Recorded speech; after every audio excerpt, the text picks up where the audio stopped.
So the goal of this video is to record all 5 parts to it without crying. I think I can do it. So this is going to be my I don't like calling it an eating disorder story because it's not fictional. Okay. It's not fictional, and when the word eating disorder is kind of thrown around a lot, so I'll probably call it my eating disorder story just so people can understand what I'm talking about.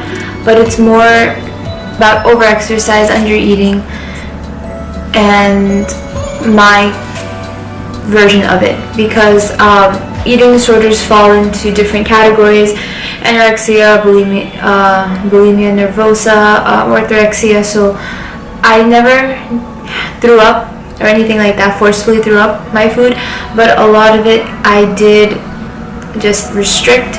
So it was like a combination of a variety of things. But I'll explain all of that later. So basically there are going to be 5 parts to this, so 5 videos, and this one is number 1. So it is being the quote-unquote fat kid, and basically throughout my entire childhood until about high school. So basically what led me to start thinking about, oh, maybe I should eat less, maybe I should do this.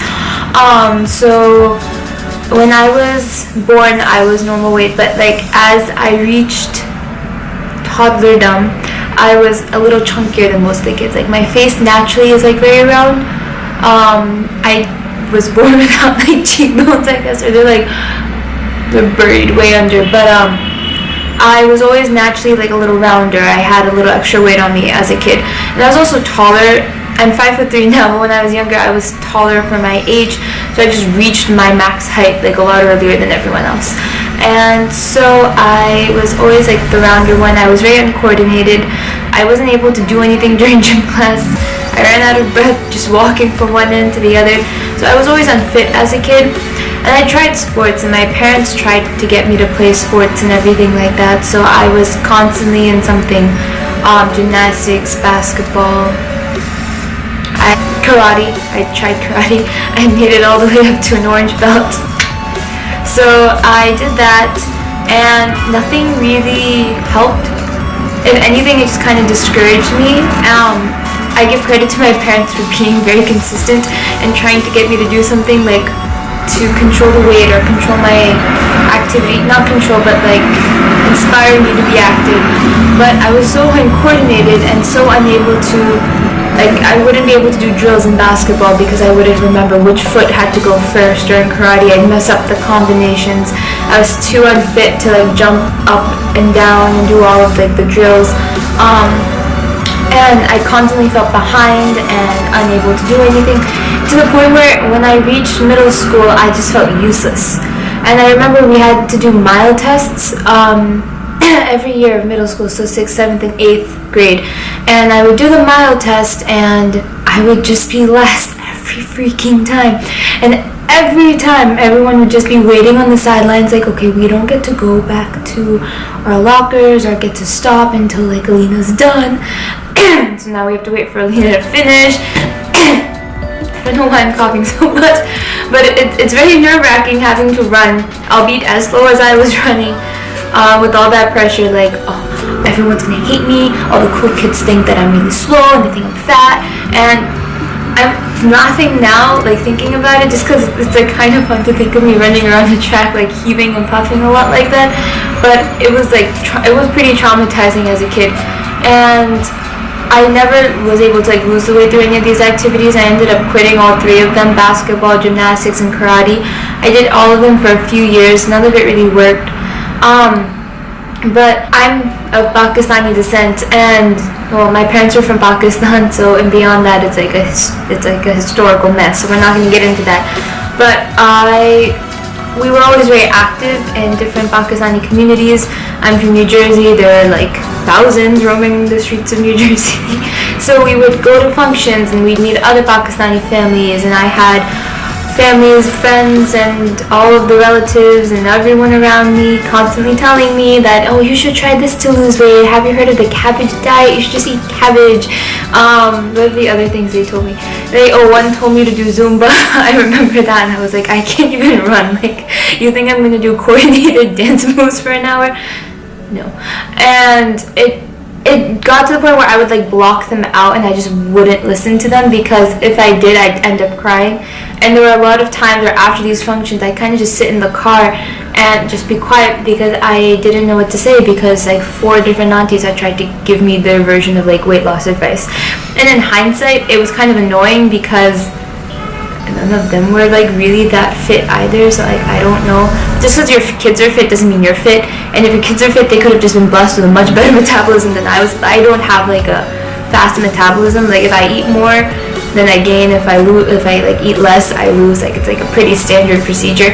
So some kids that doesn't exist. I've seen friends who eat like 5,000 calories a day and they stay the same. They're like this their entire lives, and I don't understand how that happens, but it does, and I can't do anything about it. So whatever. And so yeah, I was just a fat kid in high school.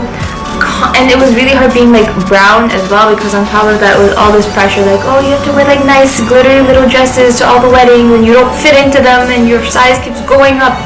And then in 6th grade I decided, okay, I've had enough of this. I was 12 and I didn't want to go anywhere and be seen in public, so my mom and dad had a treadmill in our house, and so I started walking on it, and I operated in miles per hour. So 4 miles an hour for most people is like a pretty good walking speed.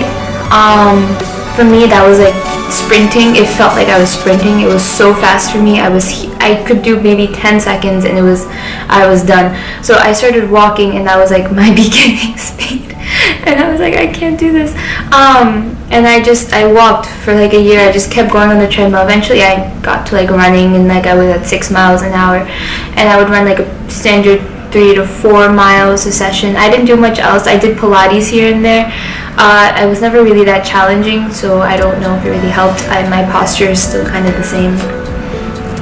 Okay, but I did that, and from 6th through 8th grade, I went from, I think it was 160 pounds to 120. I didn't really have any muscle on me. My legs didn't have that much muscle, even though I was running, simply because I never did interval running or anything. I just kind of did steady state, like consistent speed running, no sprints, nothing like that.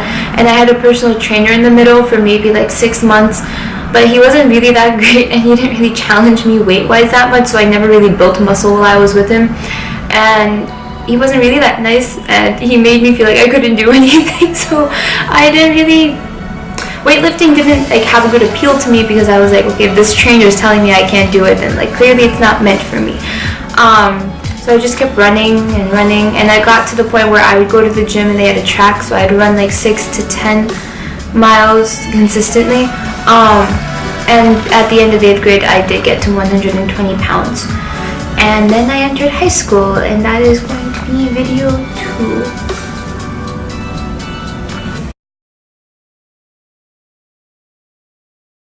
Here we see Alina, and what she claims is a natural Kawasaki.